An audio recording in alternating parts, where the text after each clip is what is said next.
Olá, amiga, olá, amigo do Tratalks, tudo bem com vocês? Eu sinceramente espero que sim.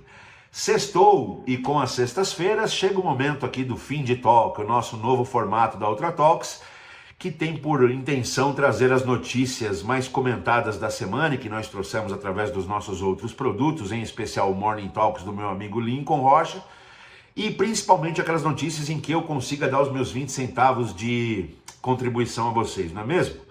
Antes das notícias, quero fazer um convite muito especial. Na próxima terça-feira, 30/7, a partir das 18 horas, portanto ao final do seu expediente de trabalho, teremos um Ultra Talks formidável, uma live, o nosso podcast, para tratar do tema Ultrapassei as Fronteiras e Agora. Nós traremos duas figuras complementares, duas empresas complementares, uma Webanks, todo mundo já conhece, a grande fintech brasileira, nascida aqui no Brasil, na nossa grande Curitiba, e que hoje já opera em mais de 25 países ao redor do mundo, em diversos continentes, com muito sucesso. E quem virá representar o Webanks é o Wagner Ruiz, seu sócio fundador. Já do outro lado, temos a Geopago, uma empresa de tecnologia de aceitação argentina, que está fazendo um belo trabalho no Brasil e em outros países da América Latina. Quem representa a Geopagos aqui nesse papo é o Fernando Rodrigues, o seu head de desenvolvimento de negócios aqui no Brasil. A Geopagos é a apoiadora desse papo, é a apoiadora desse Ultra Talks. Se você precisa de tecnologia de aceitação no seu negócio, não se confunda, não perca tempo. Procure a Geopagos. pt.geopagos.com e você vai ter acesso a uma tecnologia de ponta em aceitação, muita segurança cibernética, profissionais com larguíssima experiência no tema. Não perca tempo e procure a Geopagos. Terça-feira, 30/7, não perca esse papo. E vamos às notícias. Já na segunda-feira passada, eu selecionei duas notícias aqui com a nossa curadoria, duas notícias que se conectam. A primeira do Cointelegraph Brasil, através do Cássio Gusson, ele trouxe a notícia que mais de 800 mil veículos já foram vendidos naquela esteira digital que tem lá no aplicativo da Carteira Nacional de Habilitação. Ou seja, mais de 800 mil transações de veículos já tiveram a sua iniciação no ambiente digital. A jornada que está lá ainda culmina com uma transação física, né? Você precisa ainda fazer a vistoria no Detran, mas todo o início já é digital. Menos a vistoria e o pagamento, que é digital, mas através de outras jornadas, né? Pode ser digital, mas através de outras jornadas. Pois bem, mesmo para mim, que sou um entusiasta, e vocês sabem, eu falo muito desse tema aqui, sou um entusiasta da digitalização da economia, mesmo para mim foi uma surpresa saber que já mais de 800 mil transações de compra e venda de veículos se deram pela esteira digital. Esse é um sinal muito bacana para o Drex, que vem aí, e eu já falei sobre isso em programas anteriores, que vem aí, juntando o Drex, Smart Contracts e os tais tokens RWA. O que são os tokens RWA? RWA é a sigla em inglês para Real World Assets, ou seja, tokens de ativos reais, tokens de ativos que existem. Você tem um ativo, você tem o seu veículo, você tokeniza o seu veículo no ambiente digital e você pode negociá-lo através dessa tokenização total ou em partes. Isso serve para veículo, serve para imóvel, serve para qualquer ativo que você tem no mundo real, você tokeniza ele através dos tokens RWAs. Então a junção dessa tokenização do ambiente digital da carteira de trânsito digital do Brasil, da carteira de habilitação digital do Brasil, e do Drex, você vai poder fazer a jornada inteira de transação de um veículo de forma digital. Conectada com essa notícia, eu pego uma outra da startups.com.br, pelo Leandro Miguel, que traz a informação de que a Sem Parar, o super app de mobilidade Sem Parar, adquiriu integralmente a Zapay.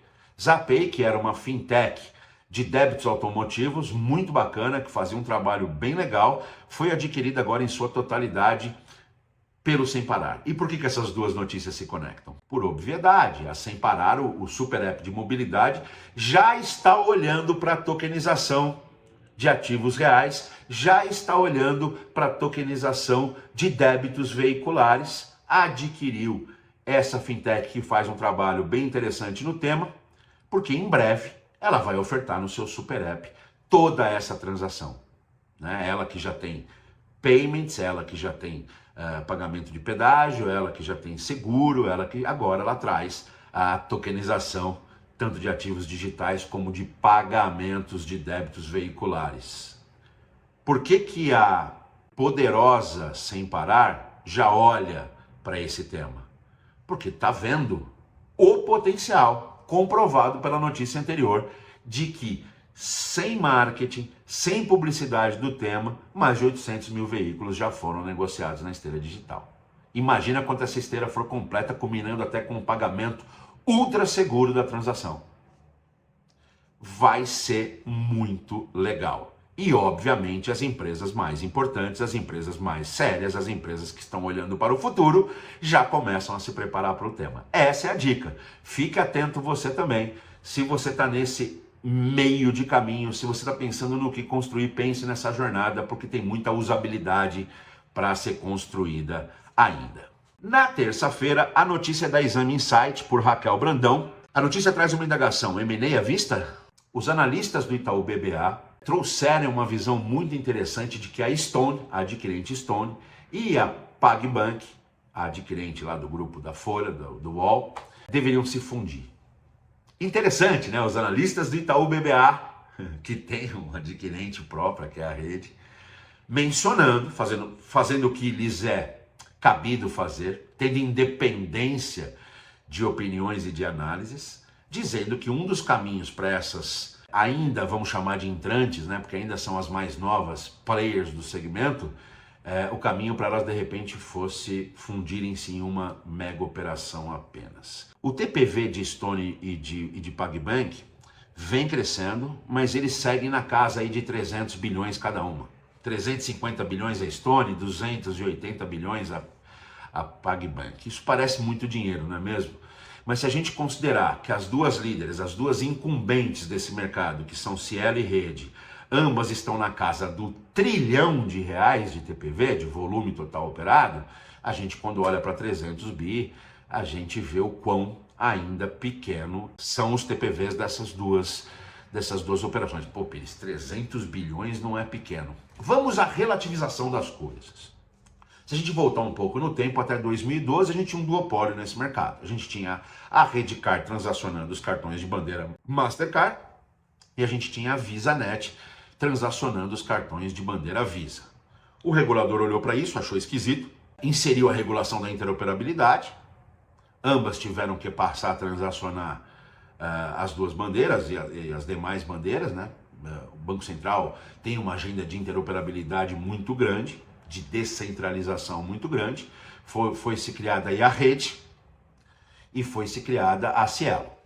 Ambas praticamente com 50% do mercado cada um.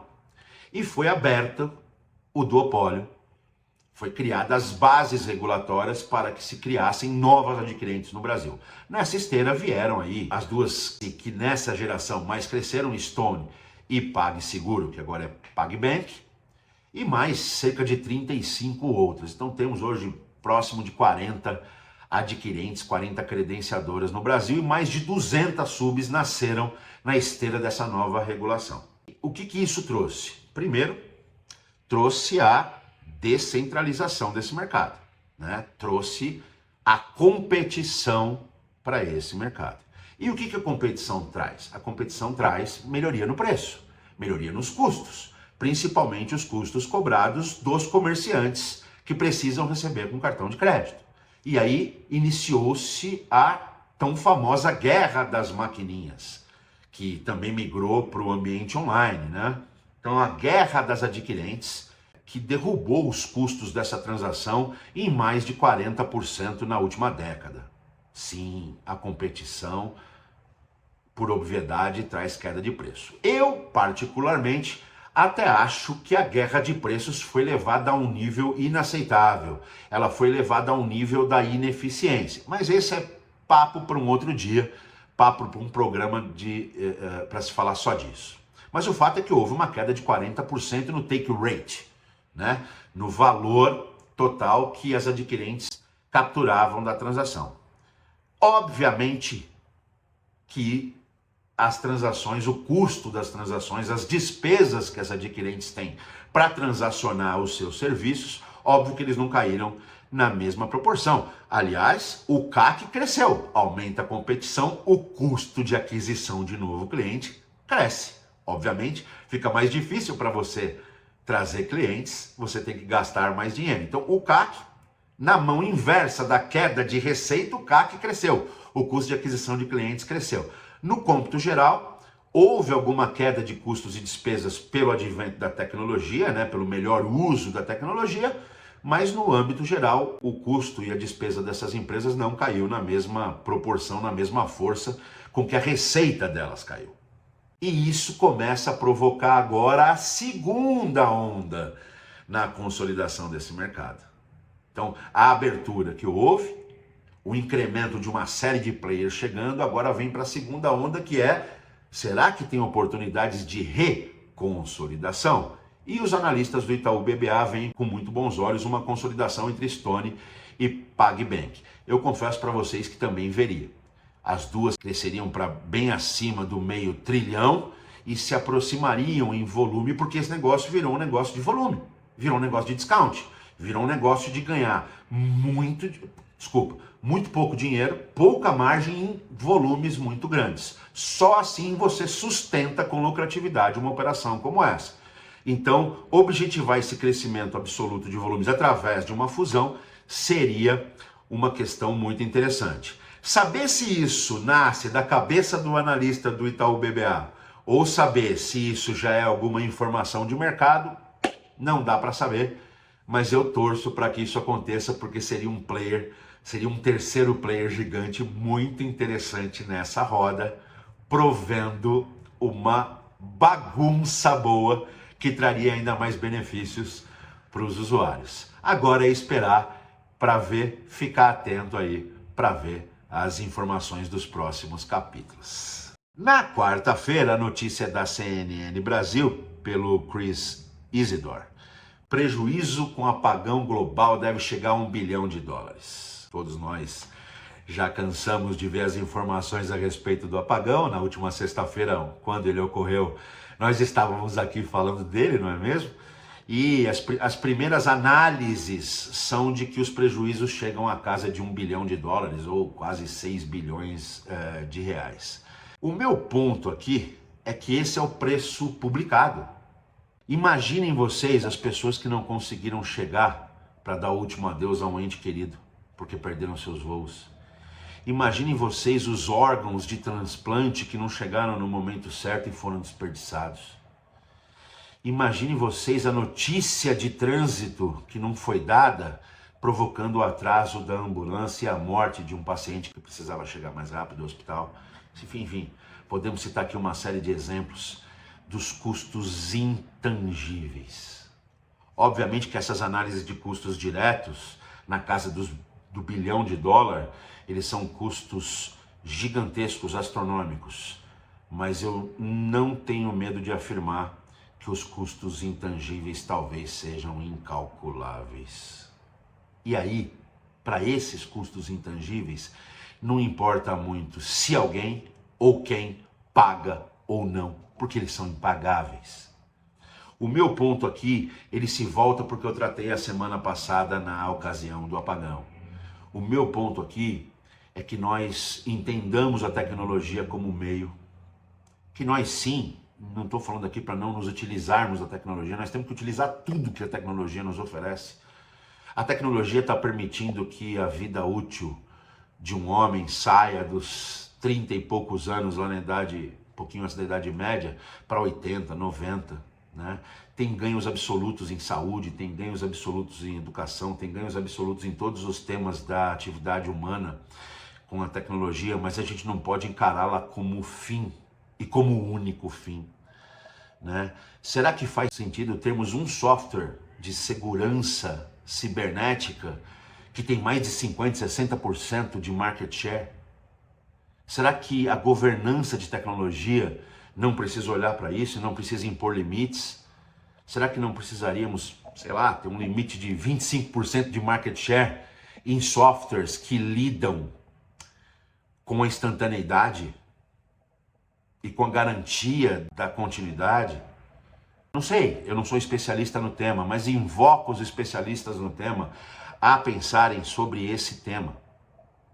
Porque, como eu disse a semana passada, os cataclismas agora, os eventos de extinção, os eventos de cataclismas mundiais, eles não são mais só aqueles oriundos do mundo natural, do planeta, através dos meteoros, dos asteroides, da nossa saúde, do clima. Eles advêm agora da tecnologia.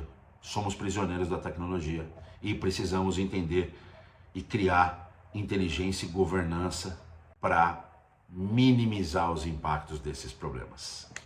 Hoje saiu a notícia lá no Morning Talk, o Lincoln falou muito bem dessa notícia, uma notícia dada pelo Valor Invest através da Gabriela da Cunha. O presidente do BC ressalta que segurança é o tema central para Pix, Brex e Open Finance e tokenização.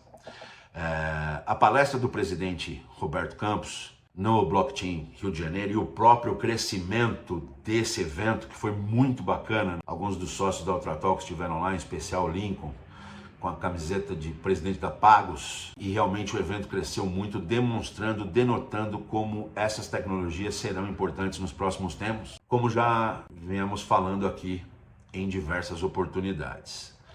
Aspas para o presidente do Banco Central.